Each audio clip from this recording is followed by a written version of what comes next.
السلام عليكم ورحمة الله وبركاته. أعوذ بالله من الشيطان الرجيم. بسم الله الرحمن الرحيم.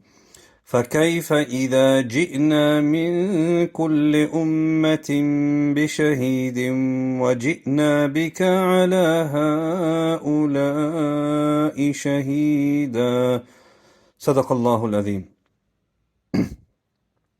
Have you noticed some people, they often read Qur'an and they cry, they weep, they get emotional. Sometimes it could be somebody's going through a divorce or marriage problems and they read the verses of marriage. Sometimes it may be somebody lost a child, a young child, and they read the verses about children. We need to ask ourselves what makes us cry.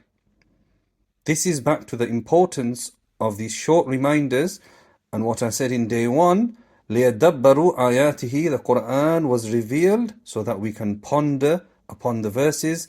As we are reading Qur'an as much as we can this Ramadan, spend a few moments reading translation and tafsir.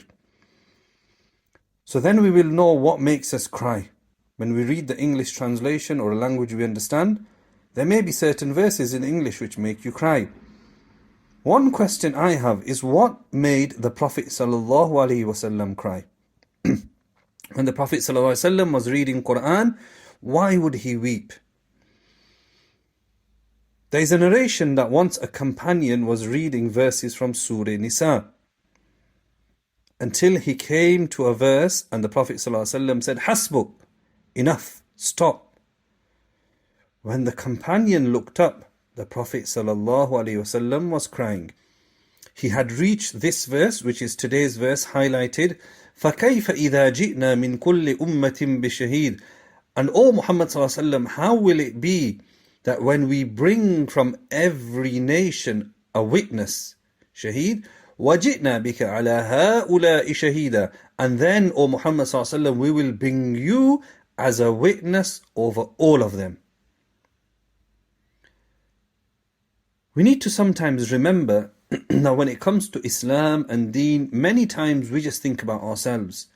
Will I go to Jannah? How will Qiyamah be for me? How will it be for me in my grave? Or at the most, our family members. But when it came to the Prophets alayhimussalam had to look after a whole nation, a community, a country.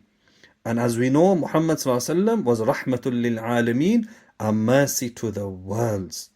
So he was sent for everybody, Muslim and non-Muslim. There's a hadith that once the Prophet ﷺ, he was weeping profusely at night. And he was saying, Ummati, Ummati, oh my ummah, oh my ummah. He was crying so much that the narration says, Allah subhanahu wa ta'ala sent Jibreel alayhi salam down to say, Oh Muhammad, we will please you with your ummah. And that is our ummah. So one, hearing this, we should be grateful that we are followers of the Prophet Muhammad sallallahu alaihi wasallam.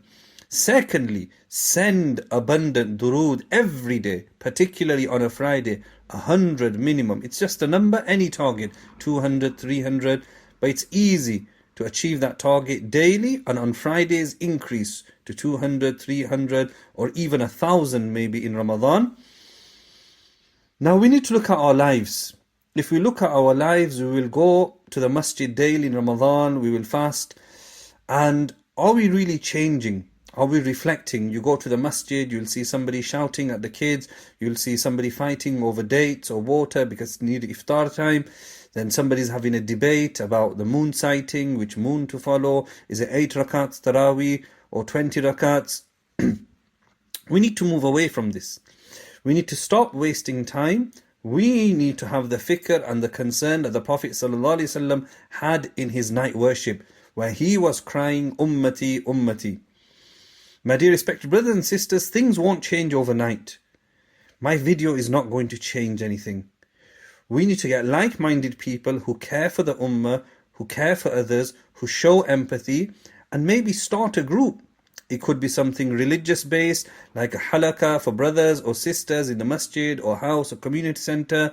it could be fiqh issues, it could be a tafsir class you join, or Arabic, which I keep repeating in these videos, or it could be something related to worldly matters.